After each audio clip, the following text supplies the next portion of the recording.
রাজধানীর বাজারে বেড়েছে সব ধরনের সবজির দাম। বিক্রেতারা বলছেন শিক্ষার্থীদের আন্দোলনের মধ্যে পাইকারি বাজারে পণ্যের সরবরাহ নেমেছে অর্ধেকে। এতে প্রতি কেজি সবজিতে দাম বেড়েছে 10 থেকে 30 টাকা পর্যন্ত। প্রিয় নম্বর সেট করে বিকাশে সেন্ড মানি করুন ফ্রি।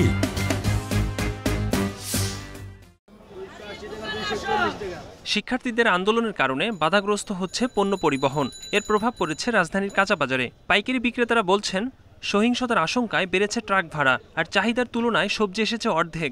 আমার কত মাল আসিল আর লইতে পারিনি, তো দোকানও বন্ধ, মাল নাই, মাল আসে না আজকে দুদিন, গতকালকেও আসে না, আজকে আসে না।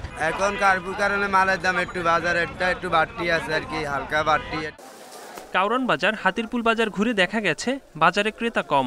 খুচরা বিক্রেতারা বলছেন, প্রতি কেজি পটল, ঢেঁড়স, চিচিঙ্গা, শসা, পেঁপে বিক্রি হচ্ছে 50 থেকে 60 টাকা কেজি দরে। আলু 70, কচু ও করল্লা 80 ও গাজর 180 টাকা কেজি দরে বিক্রি হচ্ছে। কাঁচামরিচের কেজি 150 থেকে 200 টাকা ও দেশি পেঁয়াজের কেজি বিক্রি হচ্ছে 120 টাকায়। পাড়া মহল্লার বাজারের দাম আরও বেশি। আমাদের মতো নিম্ন আয়ের মানুষের অনেক কষ্ট হচ্ছে। এই যে দেশের যে পরিস্থিতি, এই পরিস্থিতিতে প্রতি কেজি তরকারিতে 20 টাকা 30 টাকা, মাছের প্রতি কেজিতে 100 টাকা 150 টাকা।